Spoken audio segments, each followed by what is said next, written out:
Hi everyone, so today I'm going to be showing you how to make this card. So you've got a space there to write. Now this card was inspired by a Mixed Up Crafts card. She did a 3-point diamond card, which I have done with the new Winter Wonderland pack from Trimcraft. So that's the one she did. I've also done one this way round as well, which you'll see in the photos at the beginning or the end of the video. But I was inspired to have a go and switch it up a little bit. So this is what I've done. So it's quite easy to do. For this I've used the Arctic Wonder Trimcraft papers.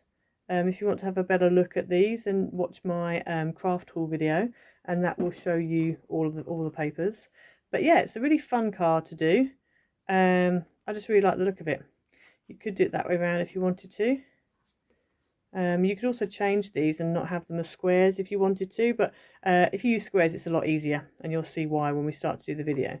So yeah, so let's get into it.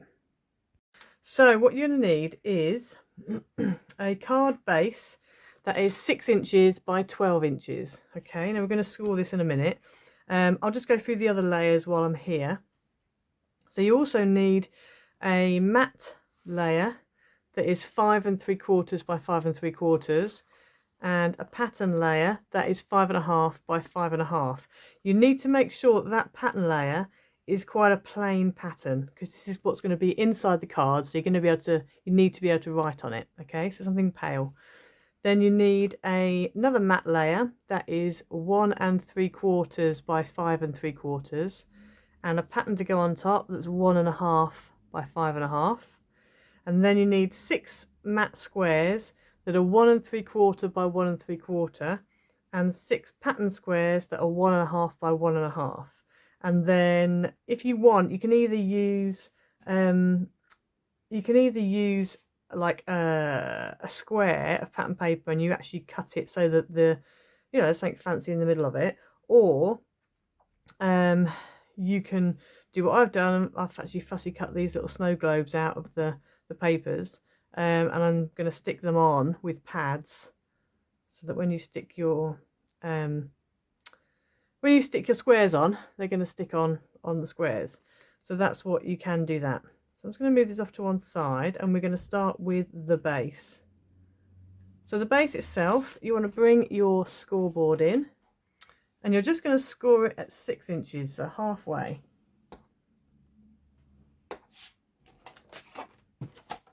Now if you want, you can go ahead and fold that in half and score, and not score, I keep saying score when I mean fold and burnish. So like that. So you end up with a 10 fold 6 by 6 card. Okay, so I'm going to bring my craft mat in. So with it as a 10 fold, if you just open it up, and you're going to be working on the front of the card.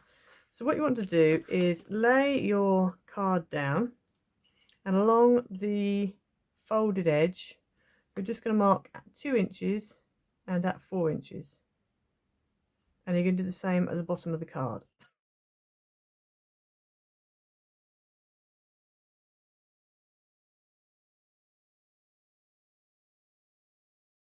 Okay, so next you're going to take a blade, or you can cut it with a trim or whatever, and you're just going to cut along your fold line, from the edge to that mark, and then from the other mark to the other edge, leaving a piece in the middle.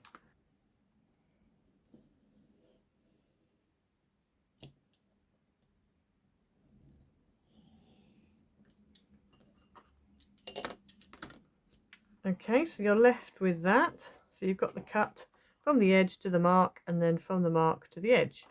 Then if you turn it sideways, you're going to cut from that mark to that mark and cut that whole section off, and the same with this section here.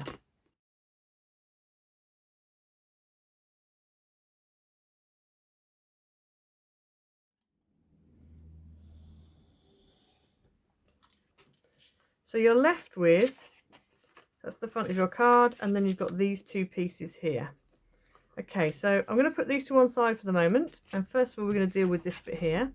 So you're going to bring in your, if you've got any little pencil marks, just rub them off, and then you're going to bring in your 5 3/4 by 5 3/4 mat and your 5.5 by 5.5 pattern.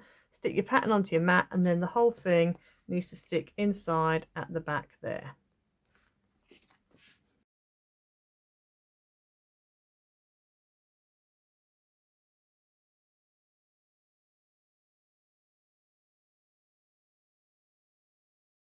Okay, so once you've done that, you can just put your flap down, and on the front you're going to stick your 1 3/4 by 5 3/4 mat and your 1.5 by 5.5 pattern on the top, like that. Okay, so I'm going to go ahead and do that now.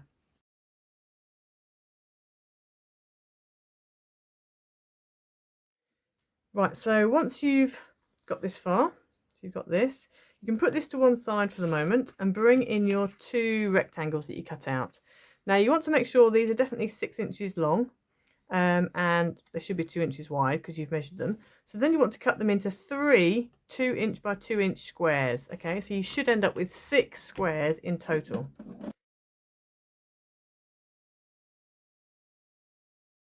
And then what you want to do is, you've probably guessed by now, you're going to stick your little pattern squares onto your mat squares, and then stick your mat squares onto your base squares.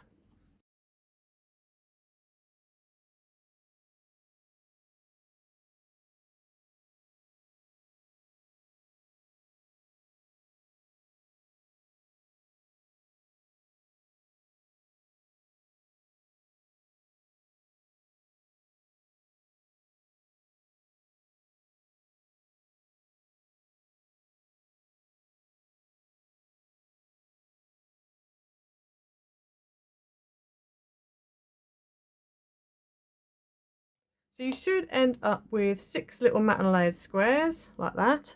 And what you want to do is take one of them, obviously bring your card base back in, and you're going to angle it and just make sure that is, you know, it's not like wonky, it is actually straight and straight. Okay, so you're going to make sure that this point doesn't go below the bottom of the card and this point doesn't go over the edge of the card.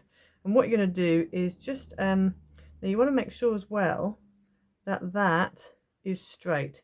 So if you want to make sure that's straight, what you can do is you can make a little line here and here and just kind of, you know, make a little mark so you know where it's going to be.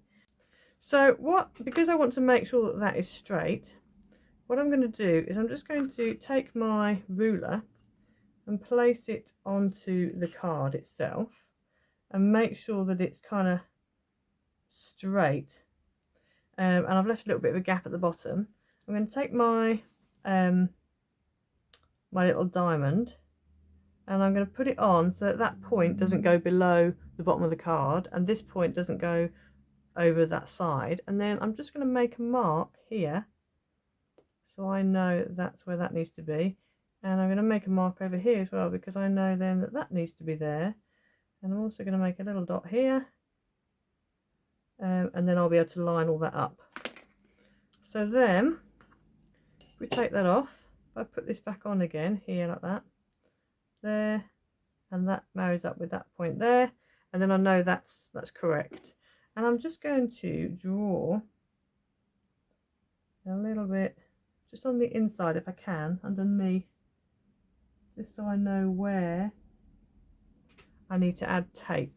So I know that little bit there is where I need tape or glue. In fact, I'm going to go glue, I think.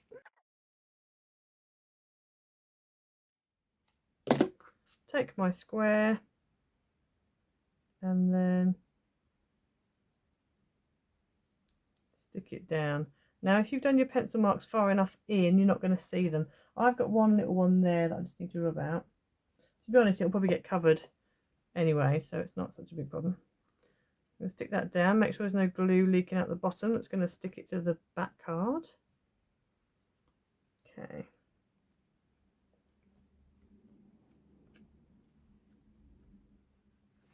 Okay, so then I'm going to take another one and that's going to go on the other side, and again you just want to make sure that your points don't go over the side or the bottom of the card.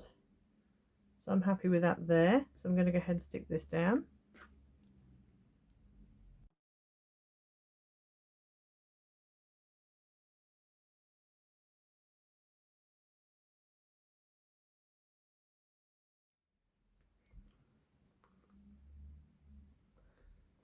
So you end up with that to start with. Now you're going to take 2 more and we're going to do the same at the top of the card.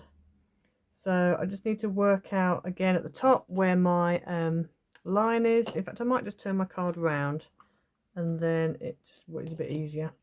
So I found before if I put this ruler on and made it in line with the bottom of the mat, that worked fine. So let's see if that works again. Yes, it does. Fabulous. So I'm now going to make another little mark just on here, and one. Well, I know it's that green line there, so that's helpful. It's this green line. I could make a mark, but because I've got a line to go by, I'm not going to bother. So I'm now going to go ahead and stick this down so that that all works out. So that's going to go there.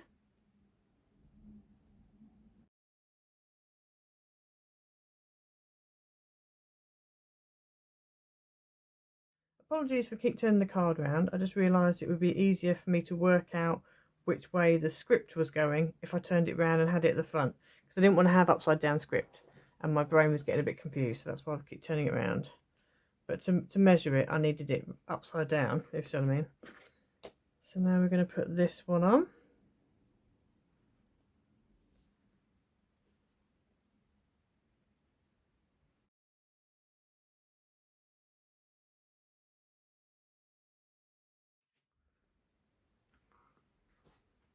Right, so once you've got those 4 down, you're going to take your middle one, and that is also going to go in the middle, and you can kind of eyeball this, to be honest. If you want to draw a line, and it looks like that is going to be my centre line, but if you want to just measure it and see where halfway is, you can. So halfway for me is just below that line, so there. And then you're just going to go ahead and again stick them down top and bottom.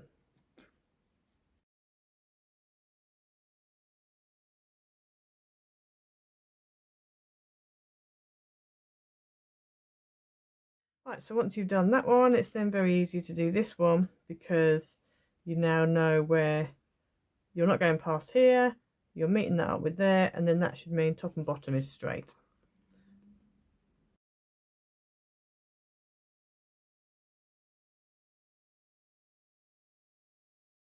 So you need to make sure whatever adhesive you're using is a strong one. So I'm using Yoo-hoo, which I find is very strong, and with it being a wet glue, I have a bit more time to kind of get it in the right place.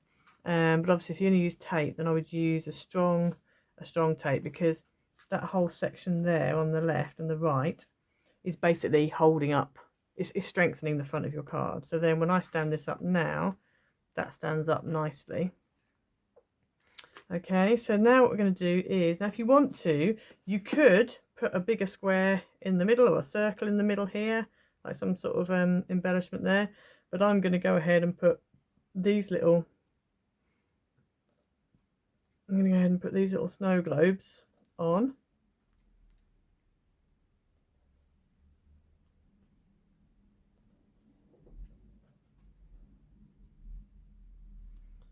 Like that, and then I'm going to go ahead and put a greeting on afterwards.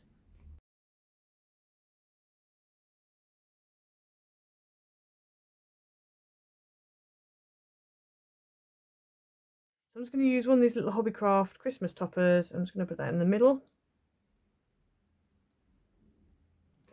And then there's my card. So obviously it stands up like that. I know you can't see it very well on the video, but you can kind of get the idea. So it'll stand up like that. If you wanted to, you could do one that way around as well, which is quite cool. But I think I prefer the tent card version of it. But yes, it's quite a fun card. Nice, well, relatively easy to do. Bit of a faff sticking all your bits down, but it's not too bad. You could always cut out the matte layer and just cut your patterns to the size of your mats, and just not mat and layer them. Just have patterns and then the base. So you could always do that. But yeah, hopefully you like the card. Please like and subscribe. Thank you to everybody who has liked and subscribed so far. Hit the notification bell so you don't miss a video. Yeah, and I hope you have a go with it. Okay, thank you. Bye.